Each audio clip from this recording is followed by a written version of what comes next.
বিসমিল্লাহির রহমানির রহিম। আলহামদুলিল্লাহ রব্বিল আলামিন। আজ আমরা আলোচনা করব মানব ইতিহাসের সবচেয়ে বড় ফিতনা মসিহাদ দাজ্জাল সম্পর্কে। প্রিয় ভাই ও বোনেরা, দাজ্জালের ফিতনা এতই ভয়াবহ যে সৃষ্টির শুরু থেকে কিয়ামত পর্যন্ত এর চেয়ে বড় কোনো বিপদ আর আসবে না। প্রত্যেক নবী তার উম্মতকে দাজ্জাল সম্পর্কে সতর্ক করেছেন। আমাদের প্রিয় নবী মুহাম্মদ সাল্লাল্লাহু আলাইহি ওয়াসাল্লামও আমাদের বিস্তারিত জানিয়েছেন সে কেমন হবে এবং কিভাবে আসবে। দাজ্জাল হবে একজন মানুষ, কোনো কাল্পনিক সত্তা নয়। তার চুল হবে অত্যন্ত কোঁকড়ানো এবং ঘন। সে হবে একচোখা। তার ডান চোখটি হবে অন্ধ, যা দেখতে একটি ফুলে থাকা আঙুরের মতো। এটি তার সবচেয়ে বড় শারীরিক নিদর্শন। কেউ যদি নিজেকে খোদা বলে দাবি করে, তবে মুমিনরা সহজেই বুঝবে যে আমাদের আল্লাহ একচোখা নন। আরও একটি নিদর্শন হল দাজ্জালের কপালে আরবিতে কাফ ফা র অর্থাৎ কাফির লেখা থাকবে। শিক্ষিত অশিক্ষিত প্রত্যেক মুমিন ব্যক্তিই সেই লেখাটি পড়তে পারবে। দাজ্জাল কখন আসবে? যখন পৃথিবী এক চরম সংকটের মধ্য দিয়ে যাবে। টানা ৩ বছর অনাবৃষ্টি আর দুর্ভিক্ষ দেখা দেবে। প্রথম বছর আকাশ তার ১/৩ বৃষ্টি আটকে দেবে, দ্বিতীয় বছর ২/৩ এবং তৃতীয় বছর আকাশ ১ ফোঁটাও বৃষ্টি দেবে না। মানুষ যখন ক্ষুধার যন্ত্রণায় হাহাকার করবে, ঠিক তখনই সে ত্রাণকর্তা সেজে আত্মপ্রকাশ করবে। দাজ্জালের আত্মপ্রকাশের পর তার জাদুকরী ও অলৌকিক ক্ষমতার মাধ্যমে সে মানুষকে বিভ্রান্ত করতে শুরু করবে। দাজ্জালের হাতে থাকবে এক বিশাল রুটির পাহাড়। ক্ষুধার্ত মানুষ যখন তার কাছে আসবে, তখন সে বলবে, যদি তুমি আমাকে তোমার রব বা প্রতিপালক হিসেবে মেনে নাও, তবেই আমি তোমাকে এই খাবার দেব। যাদের ঈমান দুর্বল হবে, তারা পেটের দায়ে দাজ্জালকে ইলাহ বা খোদা বলে মেনে নেবে। শুধু তাই নয়, দাজ্জাল আকাশকে নির্দেশ দেবে বৃষ্টি বর্ষণ করার জন্যে, আর সাথে সাথেই বৃষ্টি শুরু হবে। সে মৃত জমিনকে নির্দেশ দেবে ঘাস ও শস্য উৎপাদন করতে, আর চোখের পলকেই সেই ধূলিময় মাঠ সবুজ ফসলে ভরে উঠবে। তার এই ক্ষমতাগুলো দেখে সাধারণ মানুষ মনে করবে সে সত্যিই বোধহয় কোনো ঐশ্বরিক শক্তির অধিকারী। রাসূলুল্লাহ সাল্লাল্লাহু আলাইহি ওয়াসাল্লাম আরও সতর্ক করেছেন যে দাজ্জালের সাথে ২টি বহমান নদী থাকবে। একটি দেখতে পরিষ্কার পানির মতো মনে হবে, আর অন্যটি হবে দাউ দাউ করে জ্বলা আগুনের মতো। কিন্তু নবীজি সাল্লাল্লাহু আলাইহি ওয়াসাল্লাম আমাদের শিখিয়ে দিয়েছেন যে যেটি দেখতে পানির নদী সেটি আসলে আগুন, আর যেটি আগুনের নদী সেটি আসলে সুশীতল পানি। কোনো মুমিন যদি দাজ্জালের মুখোমুখি হয়, তবে সে যেন নিঃসংকোচে আগুনের নদীতে ঝাঁপ দেয়, কারণ সেখানেই সে শান্তি খুঁজে পাবে। এই পর্যায়ে দাজ্জাল এক বড় পরীক্ষা চালাবে। সে একজন যুবককে ডেকে নিয়ে আসবে এবং তাকে তলোয়ার দিয়ে ২ টুকরো করে ফেলবে। শরীরের ২ অংশ ২ দিকে পড়ে থাকবে। এরপর দাজ্জাল তাকে ডাক দেবে এবং সেই যুবক আবার জীবিত হয়ে উঠে হাসি মুখে সামনে আসবে। দাজ্জাল তখন গর্ব করে বলবে, এখনো কি তুমি বিশ্বাস করবে না আমিই তোমার রব? কিন্তু সেই ঈমানদার যুবক বলবে, এখন আমি আরও নিশ্চিত হলাম যে তুমি সেই অভিশপ্ত দাজ্জাল, যার কথা আমাদের নবী সাল্লাল্লাহু আলাইহি ওয়াসাল্লাম বলে গিয়েছিলেন। দাজ্জাল তখন তাকে আবার মারতে চাইবে, কিন্তু সে আর পারবে না। আল্লাহ সেই যুবকের ঘাড় থেকে কোমর পর্যন্ত তামার পাত দিয়ে ঢেকে দেবেন, ফলে দাজ্জালের তলোয়ার আর কোনো কাজ করবে না। দাজ্জাল যখন পৃথিবীতে বিচরণ করবে, তখন তার ভ্রমণের গতি হবে অবিশ্বাস্য। সাহাবীগণ রাসূলুল্লাহ সাল্লাল্লাহু আলাইহি ওয়াসাল্লামকে জিজ্ঞেস করেছিলেন, হে আল্লাহর রাসূল, সে পৃথিবীতে কত দ্রুত চলবে? নবীজি সাল্লাল্লাহু আলাইহি ওয়াসাল্লাম উত্তরে বলেছিলেন, বাতাস যখন মেঘকে তাড়িয়ে নিয়ে যায়, সে ঠিক সেই গতিতে চলবে। অর্থাৎ সেই সময়ের তুলনায় অত্যন্ত দ্রুত গতিতে এক শহর থেকে অন্য শহরে পৌঁছে যাবে। দাজ্জাল তার জাদুর মাধ্যমে মানুষের মৃত মা বাবাকে জ্যান্ত করে দেখানোর অভিনয় করবে। সে একজন বেদুইনকে বলবে, আমি যদি তোমার মৃত বাবা মাকে জীবিত করে দিই, তবে কি তুমি আমাকে রব হিসেবে মানবে? সে বলবে, হ্যাঁ। তখন শয়তান দাজ্জালের নির্দেশে তার বাবা মায়ের রূপ ধারণ করে সামনে আসবে এবং বলবে, বাপু আমার, একেই তোমার রব হিসেবে মেনে নাও, এই সত্য। এটি হবে উম্মতের জন্য এক চরম পরীক্ষা, কারণ সাধারণ মানুষ বুঝতে পারবে না যে এটি আসলে শয়তানের কারসাজি। এই সময়ে দাজ্জালের সাথে এক বিরাট সৈন্যদল থাকবে। রাসূলুল্লাহ সাল্লাল্লাহু আলাইহি ওয়াসাল্লাম বলেছেন, পারস্যের, বর্তমান ইরান, ইস্ফাহান নামক এলাকা থেকে ৭০,০০০ ইহুদি দাজ্জালের অনুসারী হবে, যাদের মাথায় থাকবে সবুজ চাদর। এছাড়াও অনেক বেদুইন ও নারী দাজ্জালের ফিতনায় পড়বে। ফিতনা এতই ভয়াবহ হবে যে একজন ব্যক্তি তার স্ত্রী, মা এবং বোনকে ঘরের খুঁটির সাথে বেঁধে রাখবে, যাতে তারা ঘর থেকে বের হয়ে দাজ্জালের অনুসারী না হয়ে যায়। দাজ্জাল পৃথিবীর প্রতিটি জনপদে পা রাখবে, কিন্তু দুটি পবিত্র স্থানে তার প্রবেশ নিষিদ্ধ থাকবে। একটি হলো মক্কা এবং অন্যটি মদিনা। দাজ্জাল মদিনার সীমানায় এসে পাহাড়ে চড়ে মদিনার দিকে তাকাবে এবং তার অনুসারীদের বলবে, ওই দেখো সাদা প্রাসাদ, ওটি হলো মুহাম্মাদের মসজিদ। সে মদিনায় প্রবেশের চেষ্টা করবে, কিন্তু মদিনার প্রতিটি প্রবেশপথে ফেরেশতারা তলোয়ার হাতে পাহারা দেবেন। ফলে দাজ্জাল মদিনার উপকণ্ঠে জুরুফ নামক স্থানে তাঁবু গেড়ে অবস্থান নিতে বাধ্য হবে। দাজ্জাল যখন মদিনার বাইরে জুরুফ নামক স্থানে তাঁবু ফেলবে, তখন মদিনা নগরী ৩ বার কেঁপে উঠবে, ৩টি ভূমিকম্প হবে। এই কম্পনের ফলে মদিনায় অবস্থানরত সমস্ত মুনাফিক এবং ঈমানহীন মানুষ আতঙ্কিত হয়ে শহর থেকে বের হয়ে দাজ্জালের দলে গিয়ে মিশবে। এভাবেই মদিনা তার ভেতর থেকে সমস্ত ময়লা বা অপবিত্র মানুষকে বের করে দিয়ে পরিষ্কার হয়ে যাবে। এই দিনটিকে ইয়াউমুল খালাস বা মুক্তির দিন বলা হয়। সাহাবীগণ জিজ্ঞেস করেছিলেন, হে আল্লাহর রাসূল, সেই পৃথিবীতে কতদিন থাকবে? নবীজি সাল্লাল্লাহু আলাইহি ওয়াসাল্লাম উত্তর দিয়েছিলেন, ৪০ দিন। তবে সেই ৪০ দিনের প্রথম দিনটি হবে ১ বছরের সমান লম্বা, দ্বিতীয় দিনটি হবে ১ মাসের সমান, তৃতীয় দিনটি হবে ১ সপ্তাহের সমান, আর বাকি দিনগুলো তোমাদের সাধারণ দিনগুলোর মতোই হবে। সাহাবীগণ তখন চিন্তিত হয়ে জিজ্ঞেস করলেন, হে আল্লাহর রাসূল, যে দিনটি ১ বছরের সমান হবে, সেই দিনে কি আমাদের মাত্র ৫ ওয়াক্ত নামাজ পড়লেই চলবে? নবীজি সাল্লাল্লাহু আলাইহি ওয়াসাল্লাম উত্তরে বললেন, না, বরং তোমরা সময় হিসাব করে নামাজের সময় নির্ধারণ করে নেবে। অর্থাৎ দীর্ঘ সেই দিনেও সময়ের হিসেবে ২৪ ঘন্টা পর পর ৫ ওয়াক্ত নামাজ আদায় করতে হবে।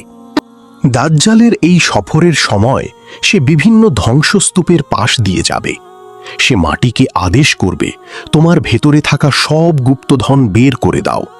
তখন মাটির নিচের সোনা দানা ও সম্পদ মৌমাছির ঝাঁকের মতো তার পিছনে পেছনে চলতে থাকবে। সে তার অনুসারীদের অঢেল সম্পদ দেবে, যার ফলে অভাবী মানুষগুলো লোভে পড়ে তার জালে আটকা পড়বে। মুমিনদের জন্য তখন খাবার বলতে কিছুই থাকবে না। তাদের খাবার হবে কেবল তাসবিহ ও তাহলিল, আল্লাহর জিকির। দাজ্জালের ক্ষমতা এবং তার রাজত্বের বিস্তৃতি যখন চরমে পৌঁছাবে, তখন সে নিজেকে বিশ্বের অধিপতি মনে করতে শুরু করবে। সে পৃথিবীর প্রায় সব প্রান্ত দাপিয়ে বেড়াবে। দাজ্জাল মক্কা মদিনায় ঢুকতে না পেরে বাইতুল মুকাদ্দাস বা ফিলিস্তিনের দিকে অগ্রসর হবে। এই সময়ে মুসলমানদের অবস্থা হবে অত্যন্ত শোচনীয়। দাজ্জালের ফিতনা থেকে বাঁচতে মুমিনরা পাহাড়ি এবং দুর্গম এলাকায় আশ্রয় নেবে। সারা বিশ্বে তখন মুসলমানদের নেতা হিসেবে হজরত ইমাম মাহদী আলাইহিস সালামের আবির্ভাব ঘটবে। তিনি মুসলমানদের একত্রিত করে দাজ্জালের বিরুদ্ধে যুদ্ধের প্রস্তুতি নেবেন। একদিন ভোরবেলায় যখন মুসলমানরা দাজ্জালের বাহিনীর হাতে অবরুদ্ধ অবস্থায় থাকবে এবং নামাজের জন্য প্রস্তুতি নেবে, ঠিক তখনই এক অলৌকিক ঘটনা ঘটবে। সিরিয়ার দামেস্ক শহরের জামে মসজিদের সাদা মিনারের উপর ফেরেশতাদের কাঁধে হাত রেখে হজরত ঈসা আলাইহিস সালাম আকাশ থেকে অবতরণ করবেন। হজরত ঈসা আলাইহিস সালামের অবতরণের দৃশ্যটি হবে অত্যন্ত চমৎকার। তার মাথা থেকে টপ টপ করে পানির ফোঁটা পড়বে, যেন তিনি এই মাত্র গোসল করে বের হয়েছেন। ইমাম মাহদী আলাইহিস সালাম তাকে দেখে চিনতে পারবেন এবং তাকে জামাতে নামাজ পড়ানোর অনুরোধ করবেন। কিন্তু হজরত ঈসা আলাইহিস সালাম বলবেন, এই উম্মতের সম্মানার্থে আপনাদের মধ্য থেকেই কেউ ইমামতি করুন। অর্থাৎ তিনি ইমাম মাহদির পিছনে নামাজ আদায় করবেন। নামাজ শেষ হওয়ার পর হজরত ঈসা আলাইহিসসালাম বলবেন, মসজিদের দরজা খুলে দাও। দরজা খুলতেই সামনে দেখা যাবে অভিশপ্ত দাজ্জাল তার বিশাল বাহিনী নিয়ে দাঁড়িয়ে আছে। হজরত ঈসা আলাইহিসসালামকে দেখা মাত্রই দাজ্জাল এমনভাবে গলতে শুরু করবে যেভাবে পানিতে লবণ গলে যায়। হজরত ঈসা আলাইহিসসালামকে দেখা মাত্রই দাজ্জাল আতঙ্কিত হয়ে পড়বে এবং পালানোর চেষ্টা করবে। ঈসা আলাইহিসসালাম বলবেন, তোমাকে আঘাত করার জন্য আমার কাছে একটি নির্ধারিত সময় আছে, যা থেকে তুমি বাঁচতে পারবে না। দাজ্জাল তখন বুঝতে পারবে তার ধ্বংস ঘনিয়ে এসেছে। সে দিকবিদিক জ্ঞান হারিয়ে ফিলিস্তিনের লুদ নামক ফটকের দিকে দৌড়ে পালাবে। হজরত ঈসা আলাইহিসসালাম দাজ্জালকে ধাওয়া করবেন এবং সেই লুদ ফটকের কাছে তাকে ধরে ফেলবেন। সেখানে তিনি তার বল্লম দিয়ে দাজ্জালের বুকে আঘাত করবেন এবং তাকে চিরতরে খতম করবেন। দাজ্জালের মৃত্যুর পর ঈসা আলাইহিসসালাম তার বল্লমের ডগায় দাজ্জালের রক্ত মুমিনদের দেখাবেন, যাতে মানুষের মনে আর কোনো সন্দেহ না থাকে যে এই মহা ফিতনার অবসান হয়েছে। দাজ্জাল নিহত হওয়ার পর তার বিশাল বাহিনী ছত্রভঙ্গ হয়ে পড়বে। দাজ্জালের অনুসারী যারা পৃথিবীতে ফাসাদ সৃষ্টি করেছিল তারা লুকানোর জায়গা খুঁজবে, কিন্তু সেই সময় গাছপালা এবং পাথরও কথা বলে উঠবে। তারা বলবে, হে মুসলিম, হে আল্লাহর বান্দা, আমার পেছনে একজন দাজ্জালপন্থী লুকিয়ে আছে, আসো এবং তাকে বিচার করো। তবে গারকাদ নামক একটি গাছ কেবল কথা বলবে না, কারণ সেটি তাদের সমর্থক গাছ হিসেবে পরিচিত। দাজ্জালের এই ভয়াবহ অধ্যায় শেষ হওয়ার পর পৃথিবীতে এক নতুন যুগের সূচনা হবে। হজরত ঈসা আলাইহিসসালাম মানুষের মধ্যে ইনসাফ ও ন্যায় বিচার প্রতিষ্ঠা করবেন।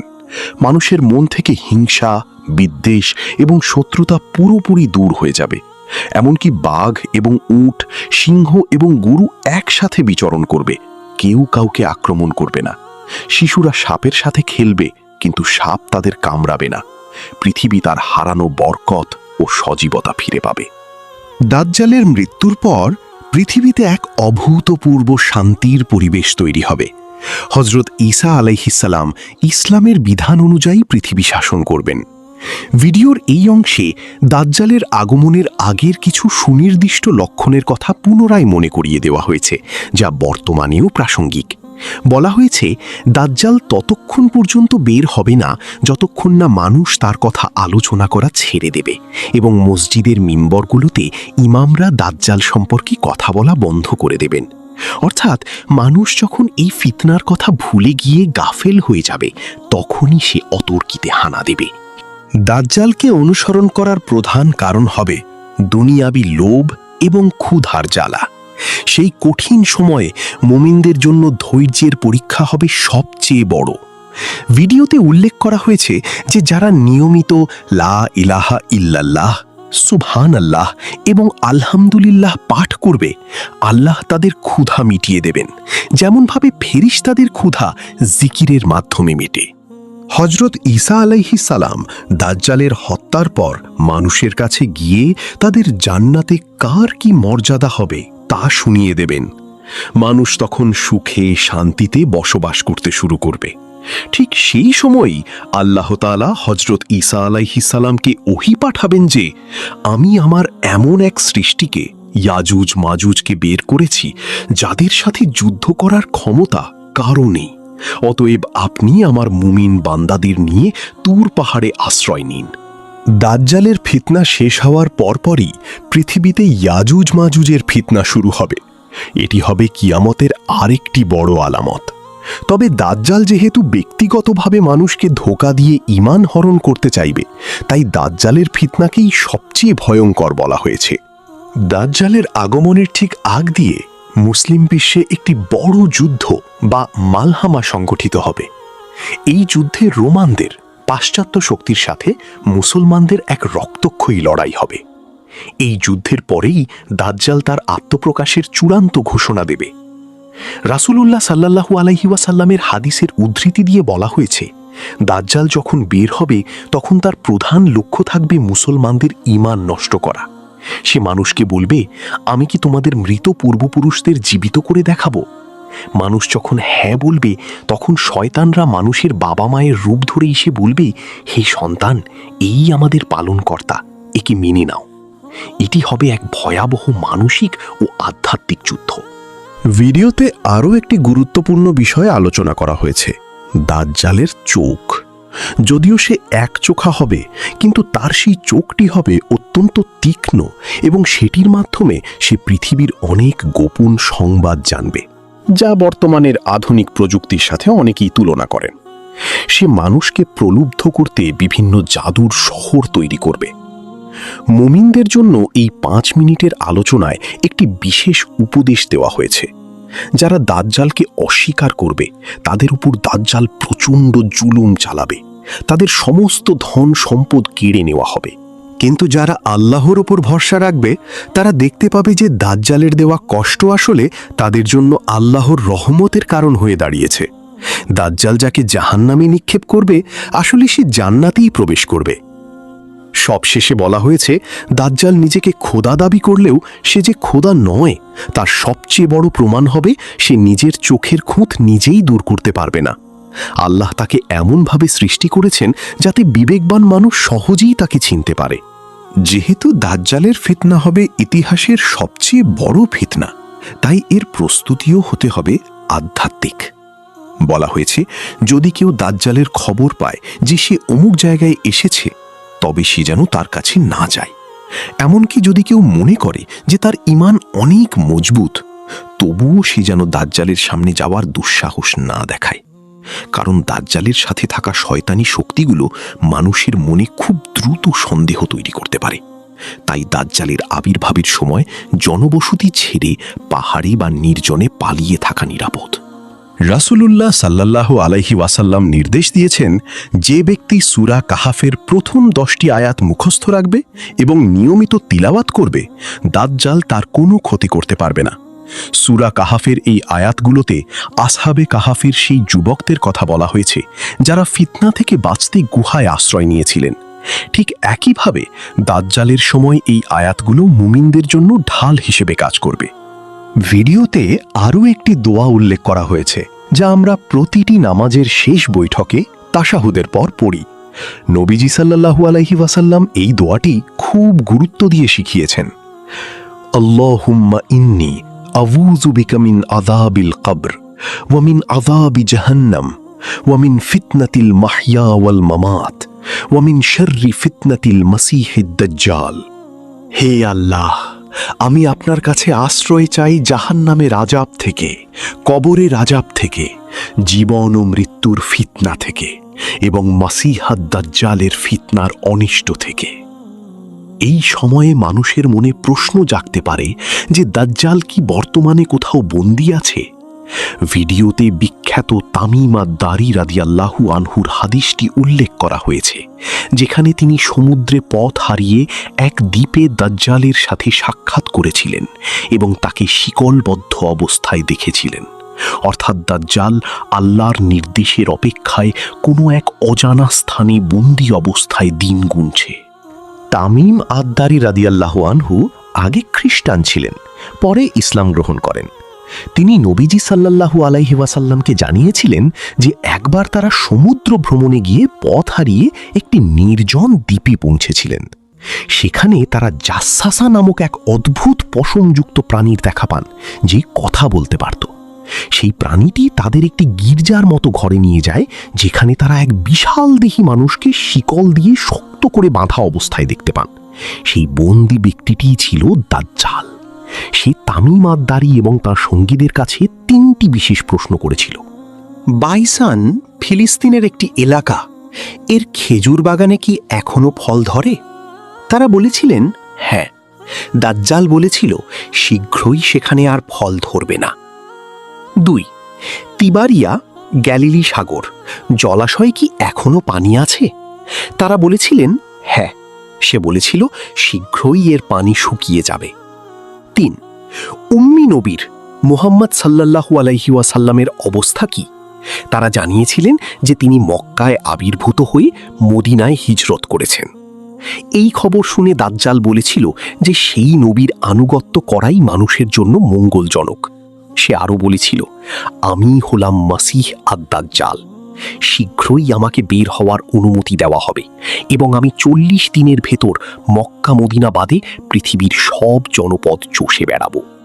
তামিম আদ-দারি রাদিয়াল্লাহু আনহুয়ের এই বর্ণনা শুনে রাসূলে আকরাম সাল্লাল্লাহু আলাইহি ওয়াসাল্লাম সাহাবীদের একত্রিত করে বলেছিলেন, দেখো, আমি তোমাদের দাজ্জাল সম্পর্কে যা বলেছিলাম তামিমের বর্ণনা ঠিক তার সাথে মিলে গেছে। ভিডিওতে বলা হয়েছে এই ঘটনা প্রমাণ করে দাজ্জাল একটি নির্দিষ্ট স্থানে আল্লাহর নির্দেশের অপেক্ষায় বন্দী আছে এবং তার বের হওয়ার সময়কাল ফিলিস্তিন ও এর আশেপাশের ভূরাজনৈতিক অবস্থার সাথে সম্পর্কিত। দাজ্জাল আসার আগে পরপর 3টি বছর এমন যাবে যখন আকাশ থেকে বৃষ্টিপাত কমে যাবে। প্রথম বছর 1/3, দ্বিতীয় বছর 2/3 এবং তৃতীয় বছর সম্পূর্ণ বৃষ্টি বন্ধ হয়ে যাবে। এর ফলে পৃথিবী জুড়ে হাহাকার তৈরি হবে।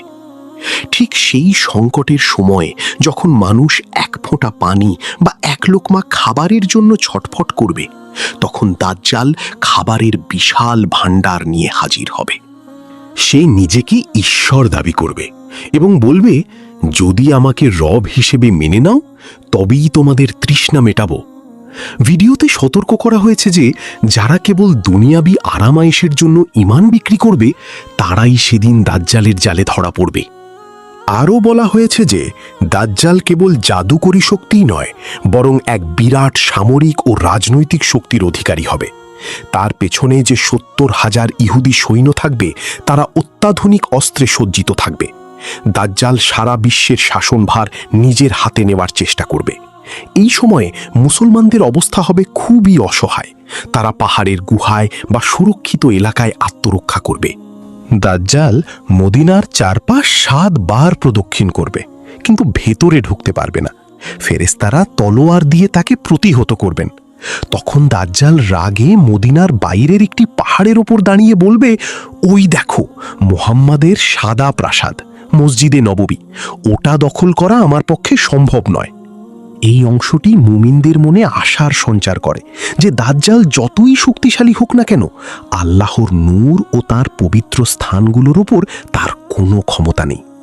দাজ্জালের ফিতনা থেকে বাঁচার জন্য শুধুমাত্র জ্ঞান থাকলেই চলবে না, বরং অন্তরে খাঁটি ঈমান থাকতে হবে।